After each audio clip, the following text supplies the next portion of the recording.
Live from WTOC, the Southeast news leader. The News Now starts on WTOC Plus. Happy Friday. Thanks for joining us here for the news on WTOC Plus. I'm digital anchor Jude Binkley. We do start with an alert for families of Jenkins High School in Savannah. Students at that school were sent home early today. Here's what we know. The district said it was due to concerns from odors from a malfunctioning HVAC unit. Students were dismissed at 11:30 a.m. today. All walkers and car riders were released, and school bus transportation is being provided. Maintenance crews are on scene right now. One other note as well, the basketball game against Johnson High will be played at Johnson High School tonight. Well, this afternoon, Savannah-Chatham County School Superintendent Dr. Denise Watts is holding a media briefing where she'll discuss some of the priorities for the second semester as well as 2026. We're taking a live look right now at the school district offices where a press conference is scheduled to start any moment now. Once it does, we will be taking an extended look at it right here on WTOC Plus, and we will have coverage throughout the day as well with some of the major key takeaways from this press conference. We will be monitoring it right here on our feed. However, in the meantime, we do want to continue with our top stories of the day here on WTOC Plus. As Leilani Simon, the mother convicted of murdering her toddler son Quentin and throwing him in a dumpster, appeared virtually in court today to appeal her conviction. Simon's attorney, who took on the case to handle the appeal, argued in front of Judge Tammy Stokes that Simon should be acquitted of her murder charges and she should be granted a new trial on other counts she was accused of. Simon was convicted on 19 counts by a Chatham County jury in 2024 on charges including murder, making false statements, and concealing the death of another. This is something we covered extensively right here on WTOC. Her appellate attorney, David Locke, says she should be acquitted of the murder charges because there was lack of physical evidence in the case and murder wasn't proven. Quentin's remains were found in a Chatham County landfill after an extensive search by the Chatham County Police Department and FBI. His remains were so damaged when they were found that experts testified in the trial it was impossible to tell how he died. An autopsy could not be done since all that was found or submitted to the medical examiner were bones of the child. Obviously, suicide is not in play, but accident or natural death, we don't believe, was excluded. And that was Simon's attorney speaking. During Simon's trial back in 2024, prosecutor Tim Dean addressed the lack of physical evidence with the jury, telling them that if Leilani was not convicted because of it, it was, quote, bringing her plan to completion. The state opted to respond to Locke's arguments in writing rather than in court. They do have 45 days to respond, and a ruling will ultimately be made after that. Well, this was the scene in downtown Savannah yesterday as groups protested the fatal shooting of a woman in Minneapolis earlier this week. In Minnesota, state investigators say the FBI has shut them out of a probe into the deadly shooting of Renee Nicole Good. In a news conference that happened yesterday, Vice President J.D. Vance said the agent who fired the deadly shots has, quote, absolute immunity from state prosecution. Nicole Scandra reports on the investigation into Good's death. It feels very, very difficult that we will get a fair outcome. Minnesota Governor Tim Walz on Thursday criticized the Trump administration's decision to remove state investigators from what began as a joint effort with the FBI to examine the shooting death of 37-year-old Renee Nicole Good. The Minnesota Bureau of Criminal Apprehension said it would no longer have access to the case materials, scene evidence, or investigative interviews. Without any of that, we would not be able to put together a quality investigation for any prosecutor. CBS News has confirmed the agent who shot Good is Jonathan Ross, who has worked with ICE in Minnesota for nearly a decade and was involved in another vehicle-related incident in June. Court documents show he was dragged approximately 100 yards with his arm inside a car while trying to execute an immigration warrant in nearby Bloomington. Vice President J.D. Vance referenced that case Thursday as he defended Ross's use of force. Dragged by a car 6 months ago, 33 stitches in his leg. So you think maybe he's a little bit sensitive about somebody ramming him with an automobile? John Sandwig served as an acting ICE director during the Obama administration. I have no doubt that officer genuinely felt like his life was threatened. The question is, was that a reasonable belief? Those videos are incredibly hard to watch, but they are not alone sufficient to draw a firm conclusion about exactly what happened here. Federal law enforcement officials tell CBS News there are now roughly 2,400 DHS agents and officers on the ground here in the Minneapolis area, and that number could continue to grow. Nicole Skanga, CBS News, Minneapolis.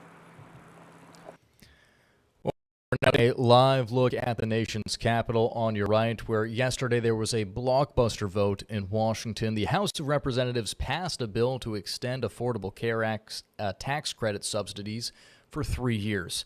Now, 17 Republicans broke rank voting with Democrats. However, this likely won't reach the president's desk. Senate Majority Leader John Thune says there's, quote, no appetite to extend the old program. Instead, he says they're focused on ongoing bipartisan talks between the House and the Senate. The tax credits did expire at the end of 2025, causing premiums to spike for millions of Americans. I want to take you back to what we talked about at the beginning of the show here on WTOC Plus. It does appear that we're getting ready for Dr. Denise Watts to hold a media briefing talking about some of the Savannah-Chatham County Schools' priorities for the next semester and the year of 2026. Yes, all right, it appears we're ready. I'm going to go ahead and bring this up, and we'll take a live extended look here on WTOC Plus. And in our virtual audience, and we certainly want to make opportunities to communicate with transparency and update all of our shareholders on where we are as a district. So excited to be here. Our media is a big component of that transparent communication, so I want to acknowledge their presence and express gratitude for being here as well. We are at the all-important midpoint of the school year, and it's essential at this point in time that we reaffirm our commitment to keeping our community informed about our progress and areas where we need to continue to focus. Transparency and collaboration are at the heart of the mission, and we believe that sharing these updates helps strengthen trust and engagement across our district. So the halfway mark in the school year is more than a milestone. It's an opportunity to reset, refocus, rejuvenate, and finish the year strong. And we do that by ensuring that our efforts are aligned, and we want to make sure that every student, educator, and family remains supported and empowered for success in our school district. We are very clear about our priorities as we move into the second half of the year. First and foremost, academic excellence. We want to continue to raise achievement across our district, give our students quality learning experiences, and close gaps where they exist. We also keep as a priority our student well-being, which first and foremost focuses on safety in our schools and in our buildings and across our district, but also inclusive environments that nurture our students to grow. And then finally, importance around engagement with students, staff, and community. And we want to continue to strengthen our partnerships with our key stakeholders. And lastly, this is a for real lastly, want to highlight operational efficiency as a key priority all year long, but particularly as we pivot into the second half of the year. Our commitment is that we ensure resources are used effectively to support student learning. I will say that I am extremely proud of the progress that we've made as we go into the second semester of the school year. While we know we continue to have our challenges, it's important to highlight progress and success as well. I am assured and confident that together we can finish strong and deliver on our promise of excellence for every student in our district. The first semester, as I have mentioned, brought celebrations and challenges, and we learned from all of those experiences, both good and challenging, as we pursue excellence across the district. We know we have performing arts students that marched in parades in Washington, D.C. We have sports teams and other academic teams that have won national honors in things like film competitions and singing competition. And we have cheered on our athletes to include, and most recently, the first ever flag football championship for our Savannah-Chatham County public school system, and that is the team at Jenkins High School. We've also celebrated state championships for multiple schools across the district. Don't want to leave any of them out, and we are, again, applauding all the efforts of our student athletes. We are also preparing for a district spelling bee, which will certainly exhibit the academic aspects and competitions within our district. We are excited about the awesome spellers we will have participating, and those that get a chance to move to the next step, which is, of course, the national spelling bee competition. As we greet second semester, let me just re-emphasize, we are doing that with renewed energy. We are inspired about where we are going, and we think about this work as going down two concurrent or parallel paths. One is short-term, which means we've got to finish this current school year very strongly. We want to do that with the momentum that we have going, moving in from first part of the year and preparing for our class of 2026 that will be graduating in May. But we also want to double emphasize the long-term planning that we have going on, reshaping a new strategic plan, working on planning for the 26, 27, and beyond so that we shape the future of our school district. Again, that will be codified in our next strategic plan. So lots of work going on, a big focus both on the short and long term. And as we enter this final semester of our academic year, we are doing so with great hope and a collective mindset and actions. And we want to do that in a way that is bold and fearless. But most importantly, student-centered and anchored in the belief that every student in our district, given the right conditions, the right expectations and resources, they can be successful now and in the future. Your partnership and engagement, for all of those listening in today and those that will listen in later, are vitally important as we work together to finish the school year strong so that we have a brighter future for our school district. Just want to highlight a few areas, and as mentioned before, I have a team of people here that will support me with more in-depth responses as needed, but just a few things that I want to highlight that we are looking at on our radars right now. And the first one is our promise schools, and as you all may be aware, and if not, this is what we refer to and what the state refers to as the Georgia Promise Scholarship. It's an education choice program that's created by legislation for the state of Georgia, and this offers eligible students in our district the opportunity to have a $6,500 scholarship for non-public education expenses in grades kindergarten through 12th grade. Those students who are eligible can use those funds for private school. They could also use it for tuition, tutoring services, and other qualified educational expenses. This does, however, funnel funding away from the local budget that we have and can present some challenges for school districts as we try to plan for the upcoming school year with both enrollment and budgeting impact. Particularly enrollment, since it's a key driver for our funding, the Georgia Promise Scholarship certainly adds complexity. While we certainly want to give our families choice and opportunities to entertain opportunities in other educational venues, we are also grappling at the same time with the complexity that it offers. The Georgia Promise Scholarship targets students zoned into certain schools in our district and their feeder attendant schools. And those particular schools are ranked in the lowest 25% in terms of their student achievement performance. So most recently, the state has released a list of schools that meet that criteria. We have 18 schools that meet the criteria. It's the 18 schools plus schools in their feeder patterns. So we are in now the second installment or installation of this scholarship being offered. Families do have to apply for it.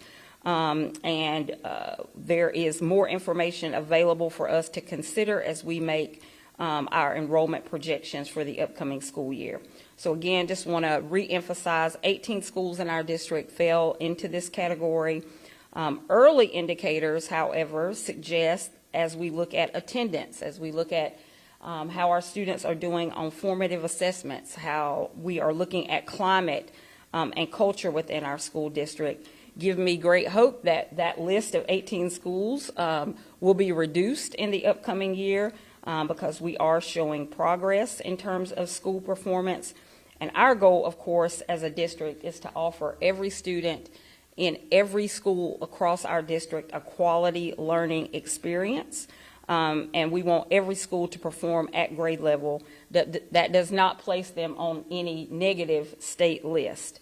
Again, this has an impact to both funding and enrollment, and it cannot be ignored as we think about our upcoming budget cycle.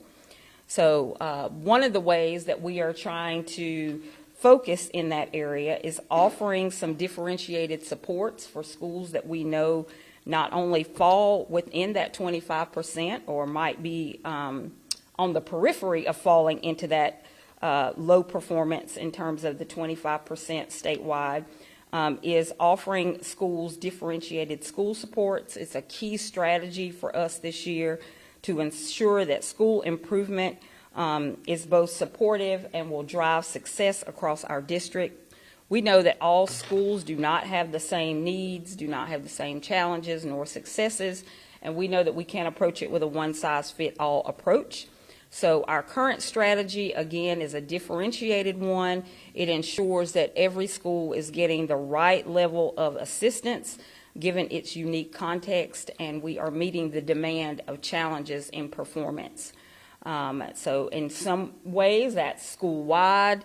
It's very intensive, and in other cases, it might be a lighter touch, but we are certainly working on all aspects of performance to include offering professional development, tutoring for our students, coaching for our professionals, and district-level intervention and support. So we are confident that we are making progress. We know that that list of 18 is going to be reduced in the future, and the approach that we are taking now is more responsive and strategic with resources and support to these schools. While we maintain a very tight focus around academics, we know that an important supporting piece of that is budgeting. And we know that this is an important piece as it relates to our stakeholders as we strive to be good stewards of taxpayers' funding.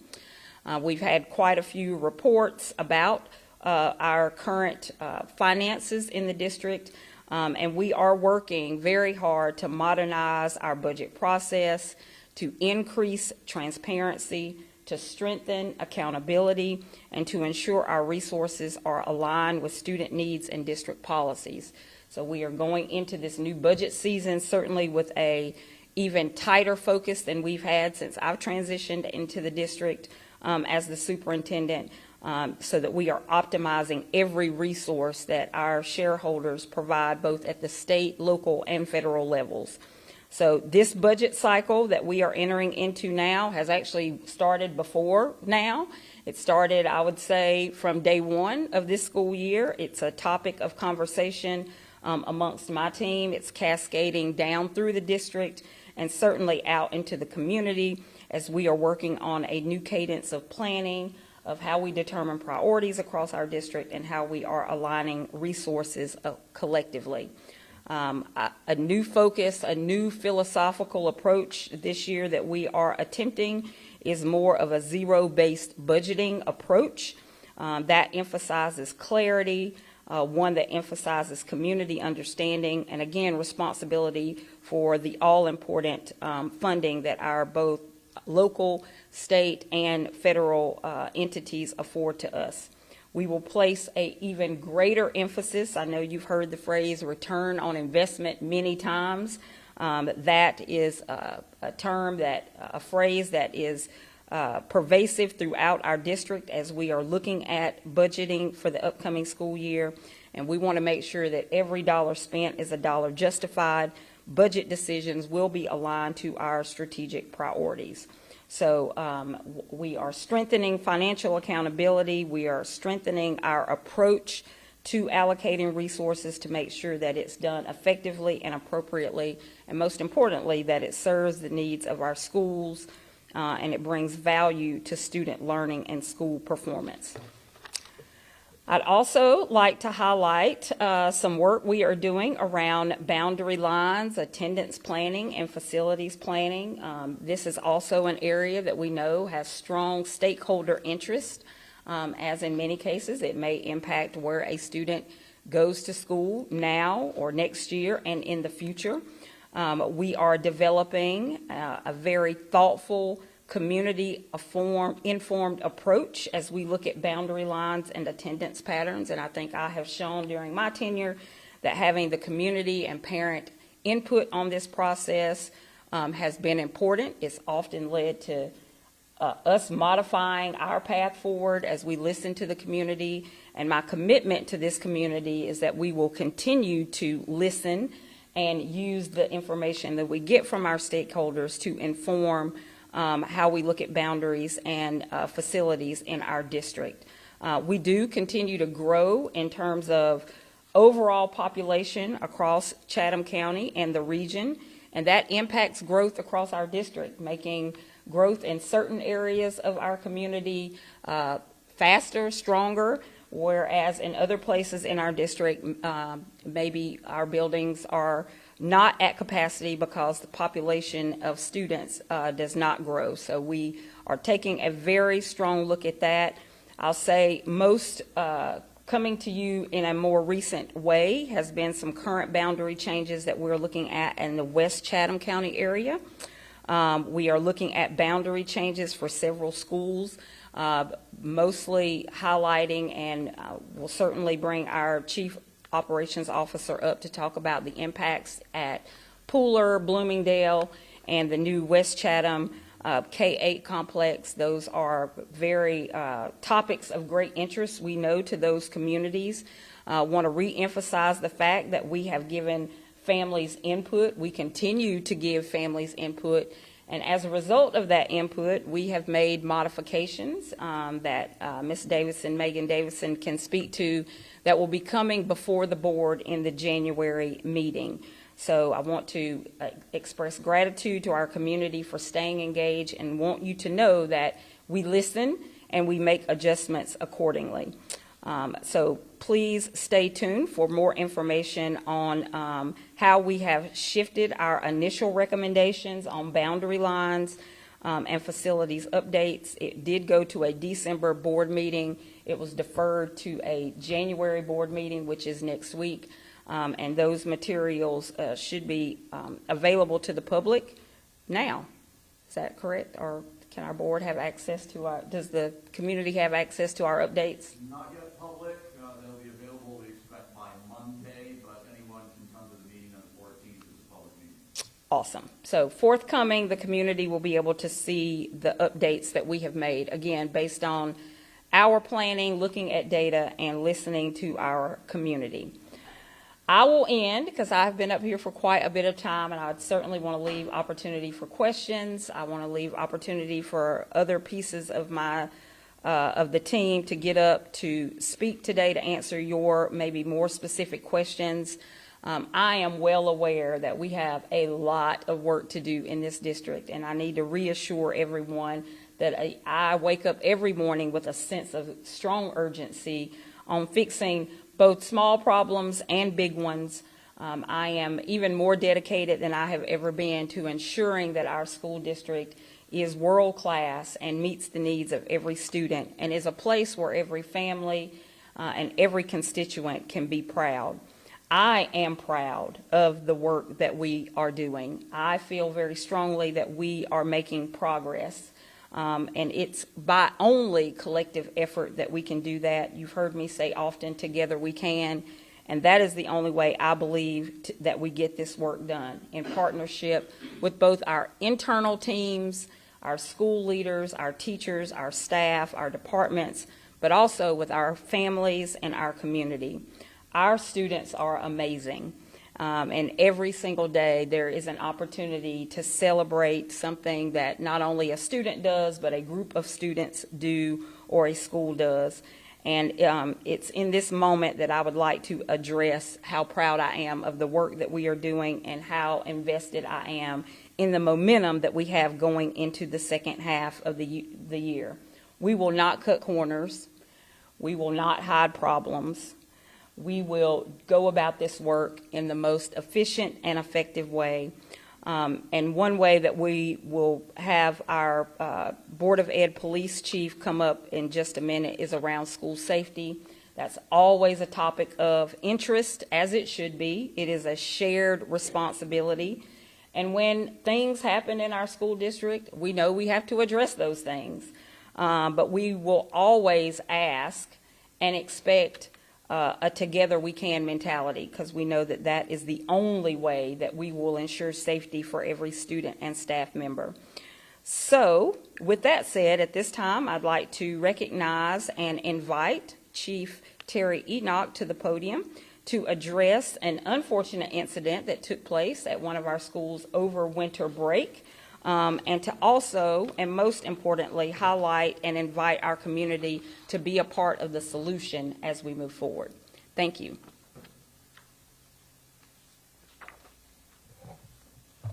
Thank you, Madam Superintendent. With me today is Deputy Chief Rob Rodriguez. He's responsible for school operations and security. And on the other side of me is Captain David Gay.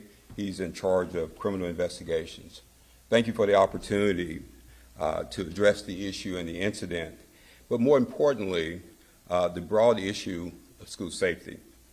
On Tuesday, December 30th, during an after-school athletic practice at Hubert Middle School, a student sustained an injury to his hand following what investigators believe was an accidental discharge of a firearm in the locker room. Law enforcement and emergency responders acted immediately. The students received medical care, and there was no ongoing threat to students, staff, or the school community. Today, investigations remain active, and we're investigating the incident with support from the Savannah Police Department and the District Attorney's Office.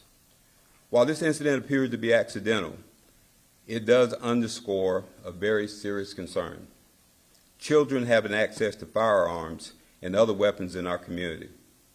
You see, school campuses must remain safe spaces for learning, for growth and development, and firearms have no place in schools, whether it's intentional or accidental.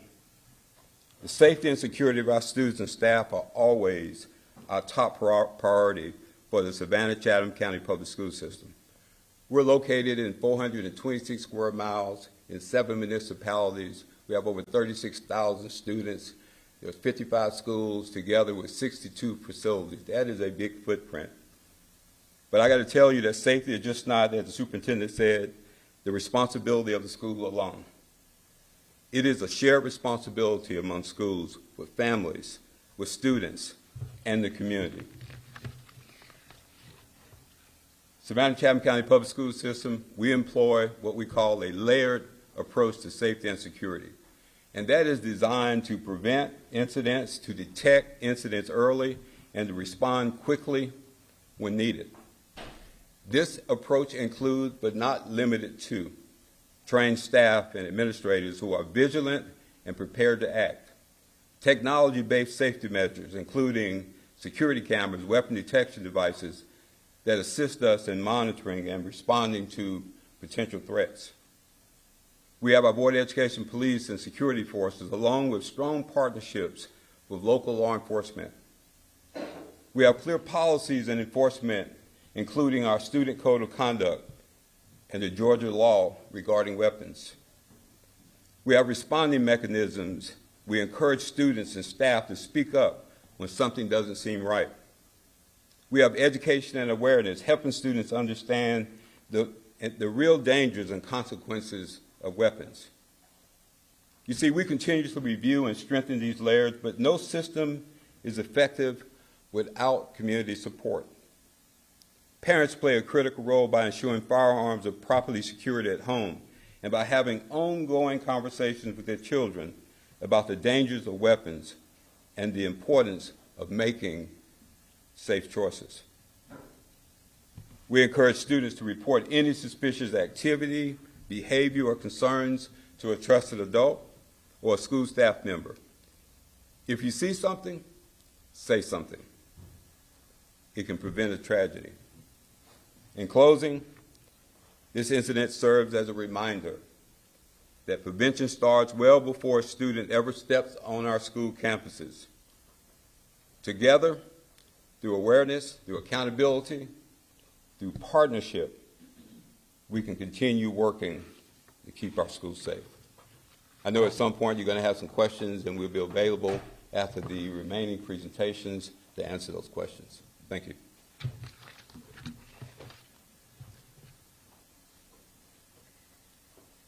Thank you very much, Chief. I would now like to call up Dr. Raymond Barnes. He is our Chief of Schools to give you some more detailed information about the Promise Schools. Dr. Barnes?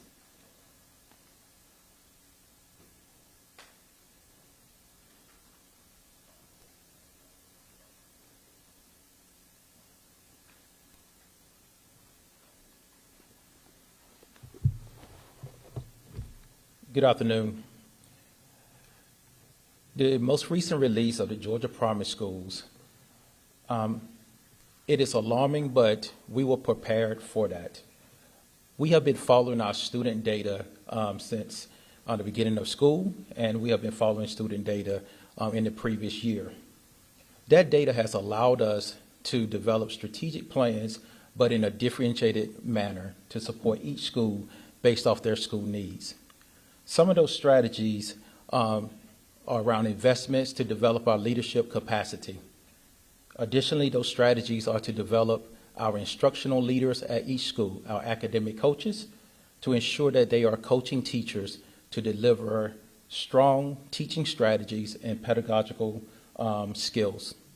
Additionally, it's the support that we are providing each teacher and each leader about how to put the right things in front of kids to ensure that they are meeting the rigor of the academic standards that have been set forth by the state of Georgia.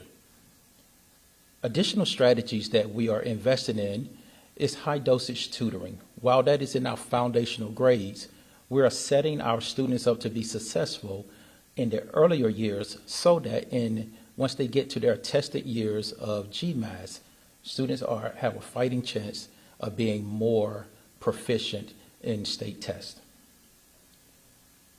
Parents and community leaders are a vital aspect of our strategy. We're investing in developing a comprehensive family engagement model for many of our differentiated support schools so that we understand what it is that parents need and what it is that they want to best support them as they support their children in school. Lastly, we have a continuous improvement process where we look at all of our initiatives. We monitor those data points, we refine those tactics, and then we go back out again and we continue to provide the necessary feedback for our school leaders and our teachers. We are confident that the data points will continue to increase over this year. Our preliminary data shows, in terms of our universal screener data, and our benchmark data shows that we are moving in the right direction. We're seeing progress in our adolescent learners. We're seeing progress in our middle schools and as well as of our high schools. That concludes my report.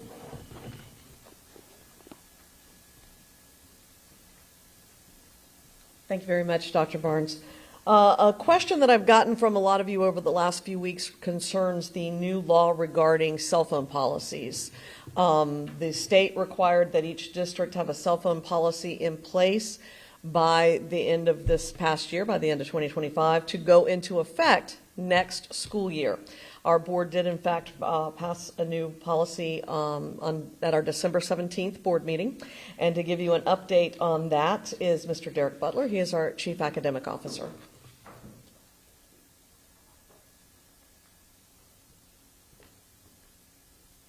Great afternoon. I think Sheila really provided the general update that we wanted to provide to families regarding the House Bill 340, which is the distraction-free learning environment bill. And as you know, the policy does not go into effect until next school year.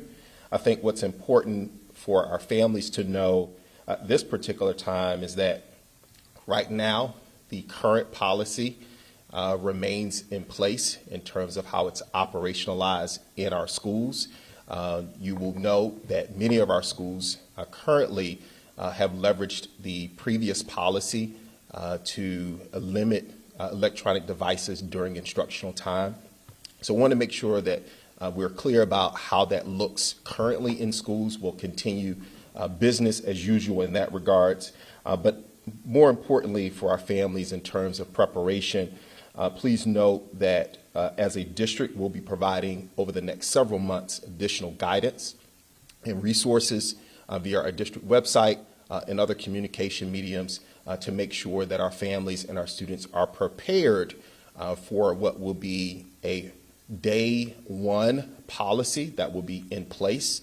And so we'll be sharing more information with our families and with our board around what that preparation will look like. So we appreciate our parents preparing and beginning to have those conversations, but we'll be providing what additional needs that we need from our parents and our students leading up to the beginning of next school year.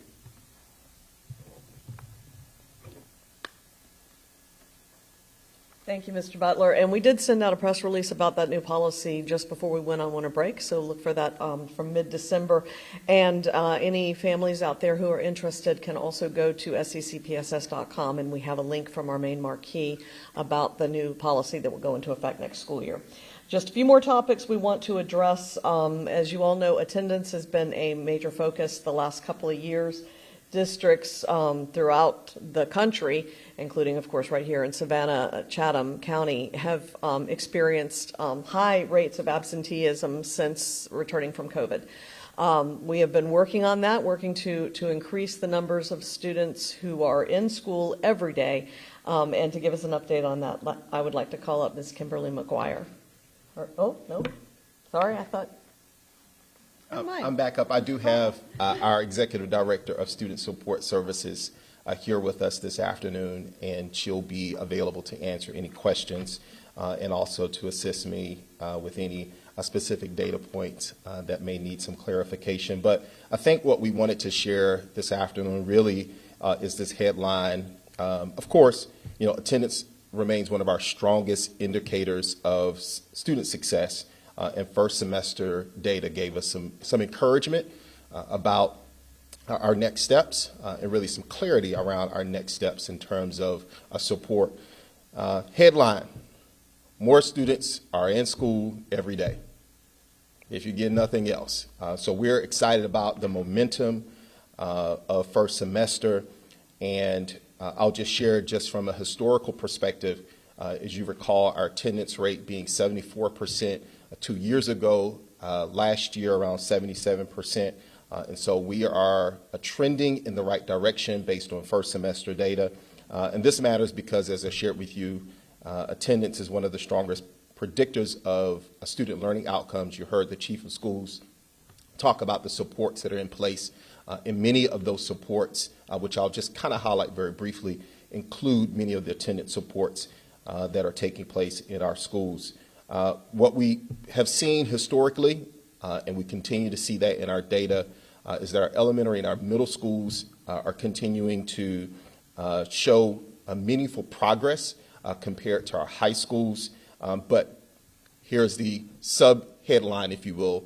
Our high schools are showing signs of momentum. So we're pleased to see that, and we'll continue to focus our attention around our high schools and what we can attribute some of the early signs of success in our high school. We've focused on improving attendance taking, accurate attendance taking. As you well know, as part of our new attendance policy, there were some flexible but also some no opt-out opportunities for our students and families, that being our attendance remote learning option, which provided flexibility, as well as our attendance recovery expectation and opportunity for our students and families. And then, again, just clear expectations around supports.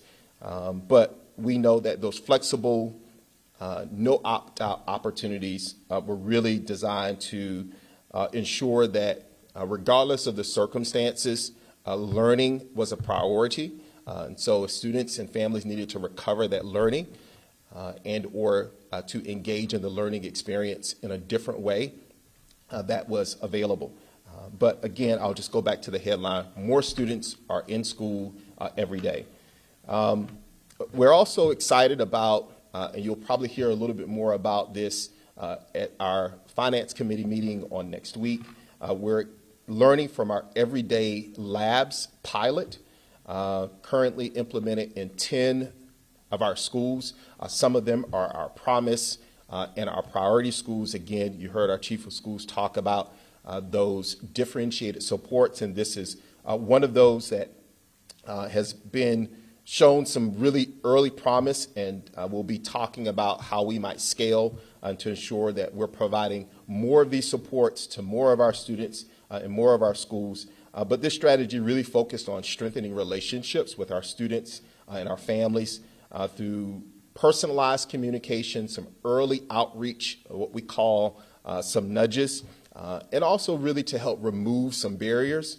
And so I think wanted to share that as a highlight, and some of the early signs is that we see lower chronic absenteeism for those schools and those identified students compared to their school peers. And so, again, a lot to be proud of as it relates to our attendance work and with the implementation of our new attendance policy. A lot of work ahead, as of course there are students who are at risk, and until we have 100% of our students in school 90% of the time, we've got a lot more work to do. So at this time, that concludes our attendance update, and we'll be available to answer any specific questions around our attendance implementation. Thank you, Mr. Butler. All right, I promise just two more quick updates we want to give you, and then you'll have a chance to ask any questions you have. First, I want to call up Megan Davidson. She is our Chief Operations Officer. Of course, one of our major construction projects that should soon get underway is the renovation of 208 Bull Street, our central office, which has meant that most of our divisions are scattered across the county now in various locations. Ms. Davidson is going to give you an update on that project. Good afternoon. I am pleased to announce that we are in the next steps of preparing for the restoration of our historic central office. As you will recall, the central office started as Chatham Academy and dates back to the early 1900s. Throughout the summer and the fall, the district staff worked with an advisory committee that was composed of community members and board members along with district staff to guide planning for both the academic portions of the programming and the facility itself. The future program for the building is expected to include academic uses tied to architecture, design, and related fields, aligning historic preservation with student opportunities. As Sheila mentioned, all central office departments have now been fully relocated, and the building has been cleared for the next steps in the phase to start our design of the restoration. The district anticipates a procurement solicitation will be released within the next 90 days to select professional services for design and then the future construction. We are excited to move forward with this project with transparency, community engagement, and responsible stewardship while honoring a Savannah landmark. As Dr. Watts mentioned, we are also heavily involved in our boundary realignment review. We are fortunate that our community had supported the Education Special Purpose Local Option Sales Tax to be utilized in the restoration or renovation of some of our Chatham County buildings as well as the construction. As you may recall, the district determined that the land utilized for West Chatham Elementary and Middle School will be the future location of a new K-8 and a high school. By elimination of the middle school, a boundary analysis was required, as we currently have several elementary schools that are zoned to that middle school. After careful review, we have determined that it is best to maximize our buildings by creating an early learning center that will be housed at the current site of Pooler Elementary, and Bloomingdale will be phased into a K-8 model, with 6th grade being the first year that's phased in and 7th and 8th grade following in the latter 2 years. We will be speaking more on the boundary realignment proposal and making board recommendations for approval at the upcoming board meeting. Thank you.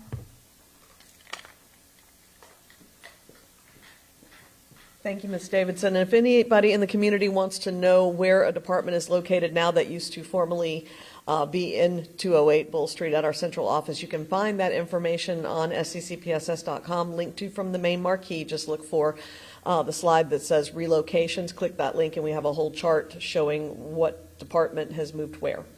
One last quick update before we get to questions. Every year, one of the biggest events that we throw throughout the district is our Student Success Expo. That coincides with the kickoff of our Choice Programs application process, and that is happening tomorrow. So that's a very big deal for us, and I want to call up right now our Choice Programs Coordinator, Jessica Horton, to talk about that.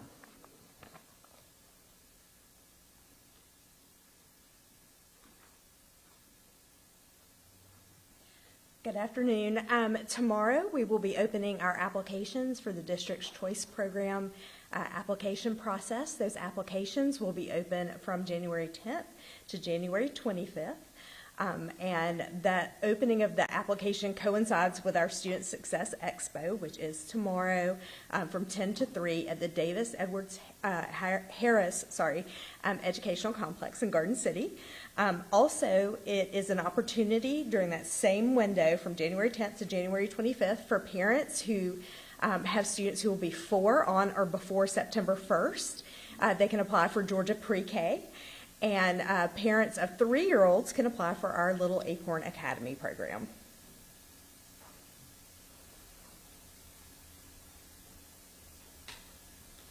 Thank you, Ms. Horton. All right, that does it for our updates. And I know that took a while, but we had a lot of stuff to talk about. If you have any questions, just let me know who you would like to address that question to or what topic. And please, as I asked, if you will not mind using the microphone up here so that the question is heard on the live stream as well. Anybody have any? Okay. Sure, Chief Enoch.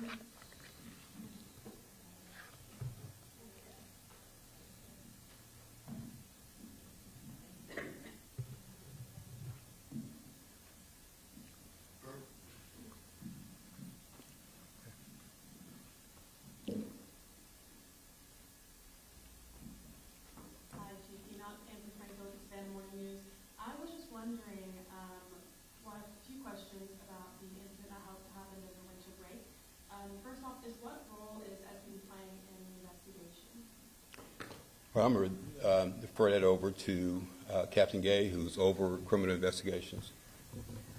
So they obviously were part of the initial response that the chief highlighted earlier. Other than that, the only thing I can add, because it is an active investigation, is obviously due to the size and the resources. SVD has different things that we're able to leverage as part of the investigation. So unfortunately, that's all I can say at this time. Another question of mine is, why were the weapons detectors, which are often used and I guess always used in extracurricular activities and during the school day, not utilized during practice? So that's an administrative matter we're looking at. It was a missed opportunity. We recognize that. And we're always looking at our layer of security and opportunities to strengthen that. Even though it was a day that school was not in, they were not entering in through the main entry points where we have metal detectors. It was a practice in the gym. But again, detection and scanning and all those things are still expectations that we have, and that's something that we're currently looking into. Thank you. And my last question is, if any, what changes will be made after this incident? Well, let me tell you, there's always opportunities for improvement. And, you know, we're doing an after-action review of that incident like we do any incident. Some don't make the media, but we're constantly looking at what we're doing and what we can do better. We do that district-wide. When an opportunity to make our schools present itself, we take advantage of it. And in this situation, we would definitely be looking at how we can improve and strengthen our after-school hours, even when schools are closed and anytime our buildings are being utilized. Great. Thank you all.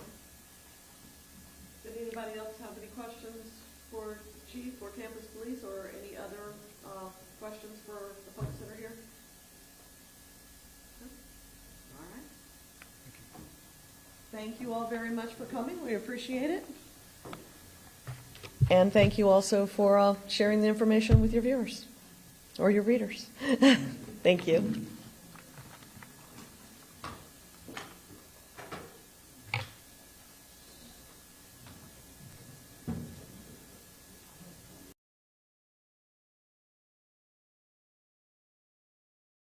All right, well, that was an extended look at a press conference from school leaders with the Savannah-Chatham County Public School District, talking about quite a number of things over the past 30, 40 minutes there. Just to touch on a couple, talking about promise schools, 18 currently in the district. They are hoping to get that number down, saying it has been a bit of a budgetary constraint after that new state law was passed in 2024.